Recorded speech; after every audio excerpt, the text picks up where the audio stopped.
Oftentimes people hear the word soul, and it's a bit of a fuzzy word in that we have no idea often what it means.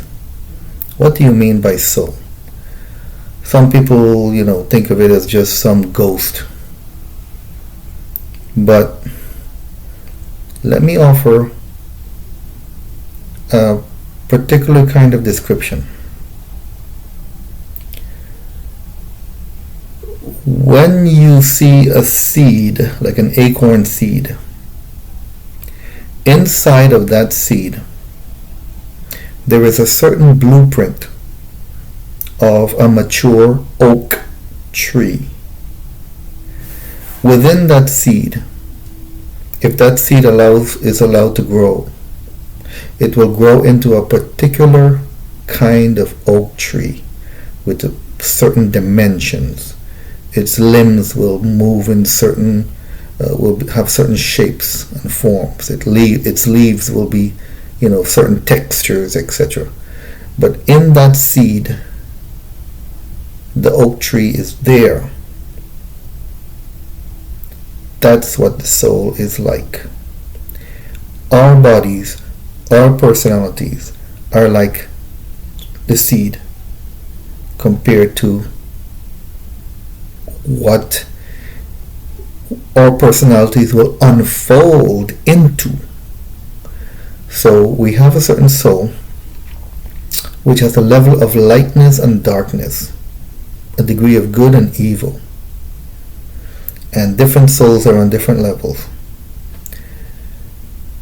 But our personalities, what the personalities we develop in life, our characters, our actions or choices, they vary based upon our environment and the environment in which we are in.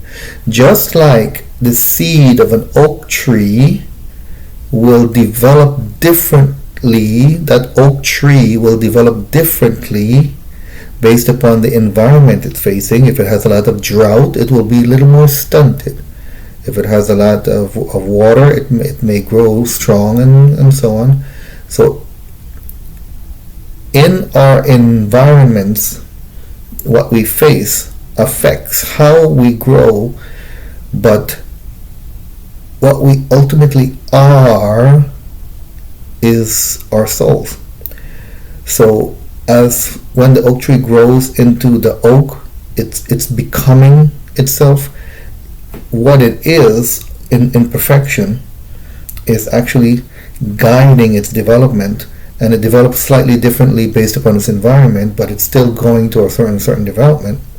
In the same way, if our souls is of a certain level of darkness, we will all the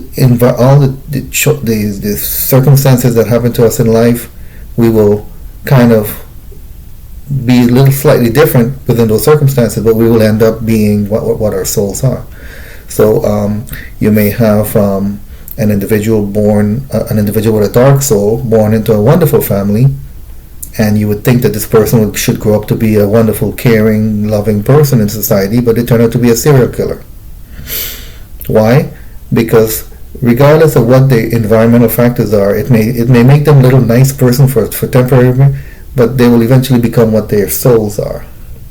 Same way, you may have a good soul born into a terrible, abusive family, but eventually they'll become a loving, caring person, contributor to society. Why? Because regardless of what kind of environment you face, you become what your soul is. But this is not to say that souls cannot influence souls. So you may be spiritually influenced by other people for the good or for the bad, depending on if your soul is moving towards the light or towards the dark. But this is just an example. Hopefully it's a little bit more understandable now what soul is. But a soul is not something that you can see immediately in the personality. It's just a larger influence on that personality that leads it in general direction of light or darkness, spiritual light or darkness. So that's the best way I can describe it.